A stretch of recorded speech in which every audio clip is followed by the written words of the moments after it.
চৰাইদেউ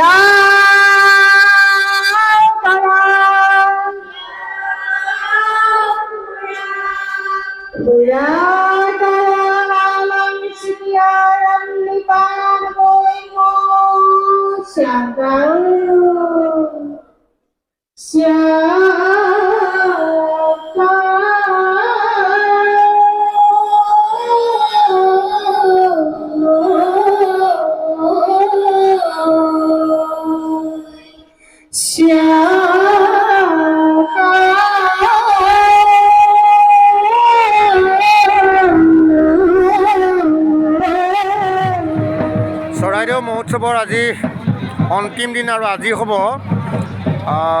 সাংস্কৃতিক শোভাযাত্ৰা। সাংস্কৃতিক শোভাযাত্ৰা আপোনালোকক দেখুৱাবৰ কাৰণে মই লৈ আহিলোঁ। ইতিমধ্যে সাংস্কৃতিক শোভাযাত্ৰা সকলো আগবাঢ়িছে, সাজু হৈছে। অলপ সময়ৰ পিছত সাংস্কৃতিক শোভাযাত্ৰা আৰম্ভ হ'ব আৰু সাংস্কৃতিক শোভাযাত্ৰাত প্ৰতিটো দল, প্ৰতিটো সাংস্কৃতিক দলক আপোনালোকে দেখুৱাবলৈ চেষ্টা কৰিম আৰু কেনেধৰণৰ হ'ব সেয়াও দেখুৱাবলৈ চেষ্টা কৰিম। বলক ভিডিঅ'টো আৰম্ভ কৰোঁ। ইতিমধ্যে সাংস্কৃতিক দলসমূহ সাজু হৈছে আৰু অলপ সময়ৰ পিছতে অভিনেতা নয়ন নীলিম আহিব। নয়ন নীলিমে আহি সাংস্কৃতিক শোভাযাত্ৰা শুভাৰম্ভ কৰিব। ইতিমধ্যে নয়ন নীলিম আহিবৰ কাৰণে সকলো সাজু হৈ আছে আৰু বহুত দীঘল হ'ব। বহু সংখ্যক জাতি জনগোষ্ঠীয়ে ইয়াত যোগদান কৰিছে আৰু সেই জাতি জনগোষ্ঠীয়ে যোগদান কৰা এই সাংস্কৃতিক শোভাযাত্ৰাত বিভিন্ন স্থানৰ পৰা মানুহ আহিছে। অলপ সময়ৰ পিছতে নয়ন নীলিম আহিব। ইতিমধ্যে নয়ন নীলিম আহি প্ৰৱেশ কৰিছে। নয়ন নীলিম প্ৰৱেশ কৰিছে আৰু নয়ন নীলিমক সম্বৰ্ধনা জ্ঞাপন কৰাৰ লগত আছে সভাপতি তথা বিধায়ক ধৰ্মেশ্বৰ কোঁৱৰ, তেখেত আছে। আৰু নয়ন নীলিমক এতিয়া সম্বৰ্ধনা জনাবলৈ আগবাঢ়িছে আৰু প্ৰণৱ বৰগোহাঁয়ে ক্ষেত্ৰত এটা আহোমৰ যিটো আমাৰ পাগ এটা প্ৰদান কৰিছে আৰু তাই আহোমৰ পাগ এটা। তাৰপিছতেই সম্বৰ্ধনা পৰ্বত এয়া বিধায়ক তথা আমাৰ সভাপতি ধৰ্মেশ্বৰ কোঁৱৰে তেখেতক সম্বৰ্ধনা জ্ঞাপন কৰিছে আৰু ইয়াৰ পিছতে তেখেতে আদৰণি ভাষণ প্ৰদান কৰিব। তাৰপিছতে শোভাযাত্ৰা আৰম্ভ হ'ব।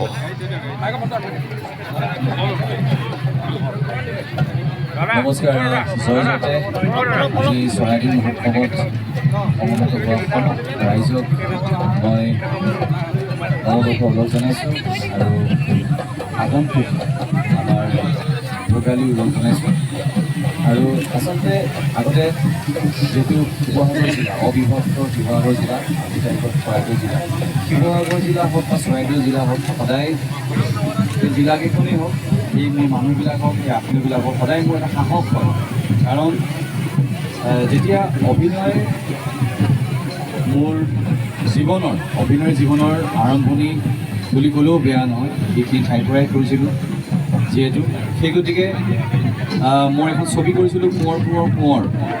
গতিকে সেইখন ছবি আচলতে প্ৰথমবাৰৰ কাৰণে মই প্ৰযোজনা কৰিছিলোঁ। গতিকে নামটো মোৰ মনলৈ আহিলে কোঁৱৰ, বেলেগ নাম মনলৈ নাহিলে। আৰু সেই গতিকে শিৱসাগৰ জিলা হওক, চৰাইদেউ জিলা হওক, মোৰ আৱেগ আৰু এটা সাহস, এই সাহসতে সদায় আগন্তুক দিনত অসমীয়াই সেৱা কৰি যাবলৈ চেষ্টা কৰিম। আৰু যিহেতু মই এজন নয়ন নীলিমৰ বক্তব্যৰ পাছতে তেওঁ আনুষ্ঠানিকভাৱে সাংস্কৃতিক শোভাযাত্ৰা শুভাৰম্ভ কৰে আৰু সাংস্কৃতিক শোভাযাত্ৰাত তেওঁ অংশীদাৰ হয়। লগত থাকে বিধায়ক ধৰ্মেশ্বৰ কোঁৱৰ, তেখেতৰ পৰিবাৰ আৰু অন্যান্য যিসকল বিষয়ববীয়া চৰাইদেউ মহোৎসৱৰ এই সকলোবিলাক লগত থাকি লাহেকৈ তেখেতসকলে এটা বৰ্ণাঢ্য শোভাযাত্ৰা বুলি ক'ব লাগিব। সকলো জাতি জনগোষ্ঠীৰ নিজৰ কৃষ্টি প্ৰদৰ্শন কৰিব পৰাকৈ শোভাযাত্ৰাটো সুন্দৰকৈ প্ৰস্তুত কৰা হৈছে আৰু সুন্দৰকৈ আয়োজন কৰা হৈছে। আচলতে কেইবা হাজাৰো ব্যক্তিয়ে যোগদান কৰিছে। ইয়াত বিভিন্ন ধৰণৰ জাতি জনগোষ্ঠীৰ সংস্কৃতি প্ৰদৰ্শন কৰা হৈছে। ইয়াত আছে টাই আহোমসকলৰ সংস্কৃতি, গায়ন বায়নৰ দল আছে, আয়তীসকল আছে। আয়তীসকলে নাম গাইছে, দিহানাম গাই গৈ আছে পথে আৰু বিভিন্ন ধৰণৰ আচলতে ইয়াত সংস্কৃতি প্ৰদৰ্শন। এই হ'ল টাই যুৱতী হয়। তাৰপিছতে আছে বিভিন্ন বিহু আছে, বিহু আছে, খ্যামাংসকল আছে, খামতিসকল আছে, বা ওচৰ চুবুৰীয়া নগা ৰাজ্যৰ সাংস্কৃতিক দলসমূহ আছে, চাহ জনগোষ্ঠীৰ সাংস্কৃতিক দল আছে, আদিবাসী সাংস্কৃতিক দল আছে, উড়িয়া সাংস্কৃতিক দল আছে, তাৰ লগত আছে কৈৰীসকল আছে। এইসকল আমি যে পিছত দেখি আছোঁ, এইসকল হ'ল সুদূৰ নাগালেণ্ডৰ পৰা অহা সাংস্কৃতিক দল। আৰু সমান্তৰালভাৱে দেখুওৱা হৈছে আমাৰ অসমৰ তাঁতৰ শালখন সুন্দৰকৈ প্ৰদৰ্শন কৰা হৈছে। বড়োসকল আহিছে, বড়োসকলৰ কৃষ্টি প্ৰদৰ্শন কৰা হৈছে। মুঠতে এক বৰ্ণাঢ্য সংস্কৃতি, যি চাওলুং চুকাফাই যি সাতৰাজ সামৰি একৰাজ কৰাৰ যি পৰিকল্পনা কৰিছিল, সেই যেন ক্ষুদ্ৰ অসমখন, সেই যি অসমখন, বৃহৎ অসমৰ যিটো অসমীয়া জাতি গঠনৰ যিটো প্ৰক্ৰিয়া চাওলুং চুকাফাই লৈছিলে, সেই গোটেই দৃশ্যটোৱেই ইয়াত প্ৰতিফলিত কৰিবলৈ চেষ্টা কৰা হৈছে আচলতে। আৰু এইদৰে গোটেই ব্যৱস্থাটো দেখিলোঁ খুব সুন্দৰকৈ পৰিকল্পনা কৰি শোভাযাত্ৰাটোৱে এইসকল নেপালী সাংস্কৃতিক দল এইটো এটা। আৰু নেপালী সাংস্কৃতিক দলৰ লগত এয়া হ'ল চাহ জনগোষ্ঠীৰ সাংস্কৃতিক দল। খুব সুন্দৰকৈ তেখেতসকলে ঝুমুৰ পৰিৱেশন কৰি আছে। আৰু এইদৰে আমি দেখিলোঁ যে হাজাৰ হাজাৰ ব্যক্তি, আজি হাজাৰ লোকে সমাগম হৈছে, হাজাৰ লোক এই সাংস্কৃতিক শোভাযাত্ৰাত অংশগ্ৰহণ কৰিছে।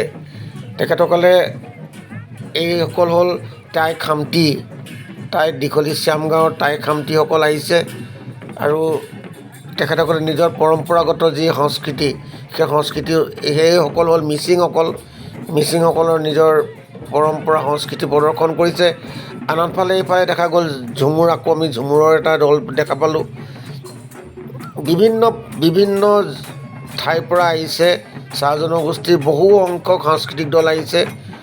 ভাল লাগিলে আচলতে দেখি। আৰু ইমান সুন্দৰকৈ তেখেতসকলে পৰিৱেশন কৰি গৈছে। আৰু প্ৰায় 1.5 কিলোমিটাৰ দীঘল হৈছে এই যি সাংস্কৃতিক শোভাযাত্ৰা। এই সাংস্কৃতিক শোভাযাত্ৰা প্ৰায় 1.5 কিলোমিটাৰ দীঘল। আৰু হাজাৰ লোকৰ সমাগম, এটা সুন্দৰ পৰিকল্পনাৰে। এইসকল হ'ল উড়িয়াসকলৰ যি পৰম্পৰাগত নৃত্য, সেই নৃত্য প্ৰদৰ্শন কৰিবলৈ ব্যৱস্থা কৰা হৈছে। আৰু যিহেতু এই চৰাইদেউৰ সমীপতে এখন কৈৰীগড় গাঁও আছে, তেওঁলোক কৃষক, সেইকাৰণে কৃষি সামগ্ৰী প্ৰদৰ্শন কৰিছে, কৃষিৰ সঁজুলিসমূহ প্ৰদৰ্শন কৰিছে। এইখিনি গোটেইখিনি কৈৰী মানুহ। এই কৈৰী মানুহবিলাকে কৃষি সামগ্ৰী আৰু কৃষিৰ যিবিলাক সঁজুলি, সেইবিলাক প্ৰদৰ্শন কৰিছে। আৰু তেখেতসকলৰ মহিলাসকল লগত আহিছে। মহিলাসকলে তেখেতসকলে যিখিনি ঘৰুৱা কাম কাজ কৰে, খেতিৰ লগত কেনেকৈ জড়িত হয়, বা জুই জ্বলাবলৈ কি ব্যৱহাৰ কৰে, এই গোটেই বস্তুবিলাক তাত সুন্দৰকৈ প্ৰদৰ্শন কৰা হৈছে। এইদৰে এটা দীঘলীয়া শোভাযাত্ৰা আজি আৰম্ভ হ'ল। দীঘলীয়া শোভাযাত্ৰা এটা, এয়া চৰাইদেউৰ যি মূল মৈদামলৈ সোমোৱা যিটো পথ, সেই পথেৰে ওলাই গৈ ধুদৰ আলিত দি আকৌ পুনৰ ফিল্ডলৈ ঘূৰি আহিব। প্ৰায় 2 কিলোমিটাৰ পথ অতিক্ৰম কৰি তেখেতসকল ঘূৰি আহিছে। এতিয়া ঘূৰি অহাৰ দৃশ্য মই আপোনালোকক দেখুৱাই আছোঁ। এয়া তেখেতসকল ঘূৰি আহিছে, আহি পুনৰ মহোৎসৱস্থলীলৈ আহি আছে।